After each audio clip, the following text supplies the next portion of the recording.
L'Église charismatique aujourd'hui a besoin de beaucoup d'aide. Parce que si nous n'enseignons pas les choses que Dieu nous a données et la spiritualité, il n'y a pas d'avenir. Et il y a assez de désordre dans l'Église charismatique tel que chacun se lève pour devenir quelque chose. On suit les gens à cause de leurs dons, à cause de leur charisme et à cause de leur personnalité. Nous ne suivons pas les protocoles divins. Et lorsqu'il s'agit de parler en langue, nous devons faire très attention. Parce que dans le livre de Romains, chapitre 8, verset 28, qui dit que nous ne savons pas ce qu'il nous convient de demander dans nos prières, mais l'Esprit intercède pour nous par des soupirs que nous ne pouvons pas exprimer. Nous devons souligner le mot soupir là. Parce qu'il y a quelque chose qui se passe. Et j'en ai parlé de cela avec les intercesseurs de cette église, où les gens commencent par répéter les mêmes choses.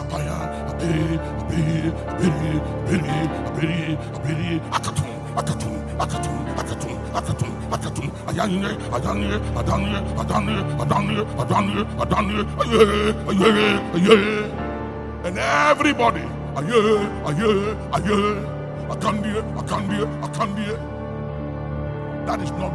ça, ce n'est pas des soupirs. Ça, c'est de l'enchantement et de la bêtise. Et c'est aussi la bêtise spirituelle. La dernière fois, je priais avec quelqu'un sur l'étage. Et il y avait un gars dans le coin qui, en priant, a posé ses mains sous l'oreille. Et il faisait simplement comme ça.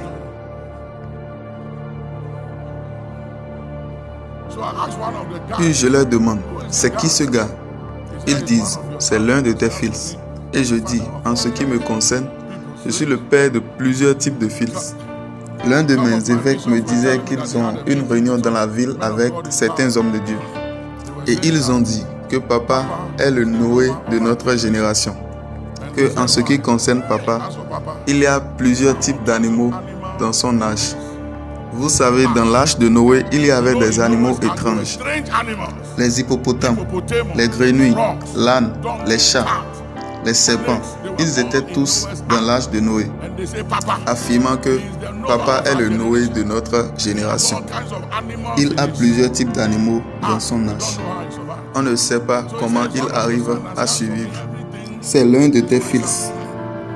Puis je demande, mais pourquoi il est en train de faire comme ça? Je dis, il aura mal au cou. Il aura mal au cou. Ils disent qu'il était dans le jeûne et la prière sur la montagne. Il vient juste de descendre. Et je dis, mais c'est parce qu'il vient de descendre de la montagne de prière qu'il veut se faire mal au cou en faisant comme cela. Et je dis, mais pourquoi tu veux nous faire peur?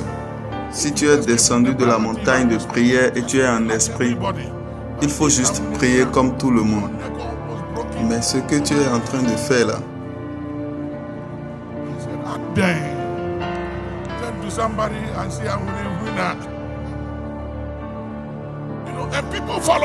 et les gens croient en ces choses.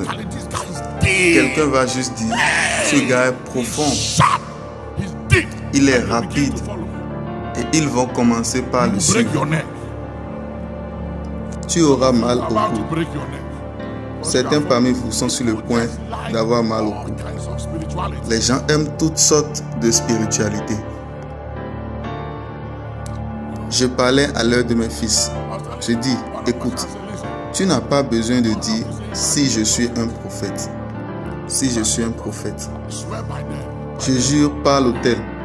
Ou bien, je jure par l'onction de notre évêque. Tu n'as pas besoin de tout cela. Il faut juste proclamer. Ceux qui vont croire, croiront. Et ceux qui ne vont pas croire, laisse-les. Tu ne peux pas convaincre les gens à croire. Quand les gens sont guidés par le Saint-Esprit, lorsque tu dis la vérité, ils savent. Et lorsque tu mens aussi, leur esprit atteste. J'ai dit à mes évêques et mes pasteurs, je leur dis, écoutez, Ne sous-estimez pas les fidèles qui viennent à l'église. Ils sont assis et ils vous écoutent. Mais ils sont aussi spirituels à leur manière. Et ils peuvent sentir ce que vous dites. Et si ce que vous dites est faux, ils peuvent vous dire. Ils n'ont juste pas l'opportunité de vous démentir.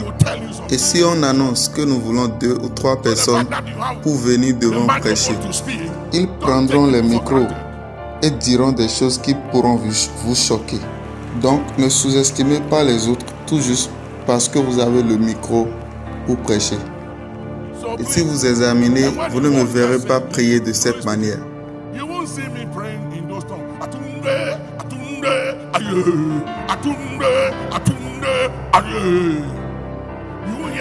Vous n'allez pas entendre Papa Hagin prêcher comme ça. Aucun des pères spirituels ne prie dans cette sorte de langue. Vous n'allez pas entendre Oyedepo ou l'un des pères spirituels faire cela.